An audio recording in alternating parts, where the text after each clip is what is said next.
It's a real pleasure to invoke the spirit of Xenakis, and in the same context, I wanted to introduce one of America's premier conductors of Xenakis' work, Charles Bornstein. We worked together on the Chronarg piece, and also Alpha on mode is Analogique AB.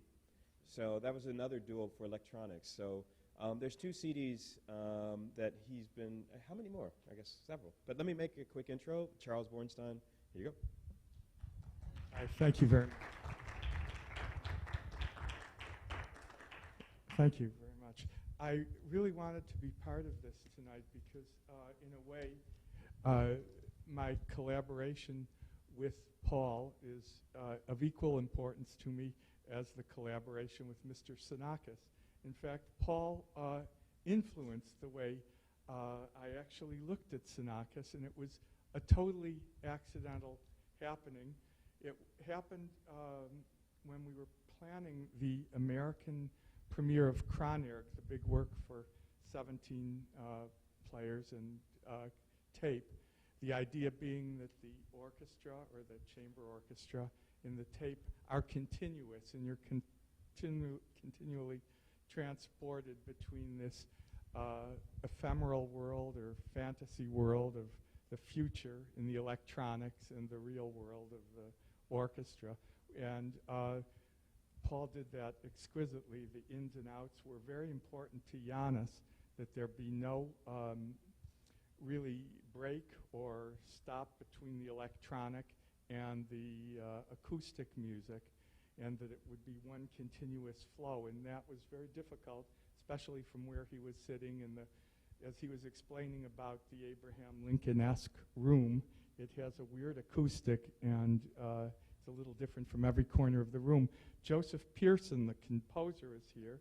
He also helped with this as another set of ears and watching and listening to the balance, which we seem to get right, since that was the performance, a one take that we did without any dubs. That is the Asphodel recording that's, I guess, still on the market. The interesting thing I found about Paul, not even knowing who DJ Spooky was that going back to Connecticut one afternoon, I was reading the Village Voice. They were handing them out in Grand Central Station. And I read a little bit about him, and they had Janis Xenakis highlighted in big letters, so I saw it. And after it, he said, warped and delicate sounds. And that really blew my mind, because as I started out with this music, it's pretty loud and pretty thick and a ton going on. And from that moment on, I started thinking, yes, there is this very delicate, and it really is beautiful. And I would say from that point on that I began to look at Xenakis, who was already older and not so active by the time I knew him, but it was still possible to talk about a lot of the things that he was doing when I wasn't part of his life.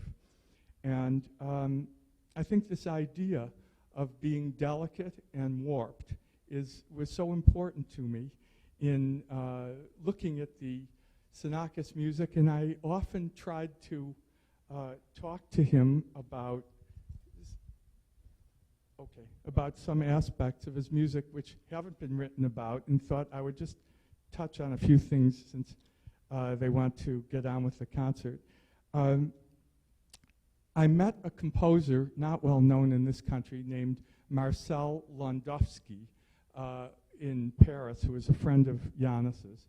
And he said to me that Janis tried to be a break and turned out to be a connection. And this was so important to me. How was Janis a connection to the music from the past? Well, when I asked him, he said that for his early work, Metastases, he was influenced by Brahms. And I said, how was it influenced by Brahms? What was the actual thing? He said, well, look at Brahms' First Symphony and you'll find out. Well, of course, if you look at Brahms' First Symphony, you'll see whenever you have ba, ba, ba in the treble, there's always ba, ba, ba going down. And it's a real grid that Brahms uses. It's in every movement.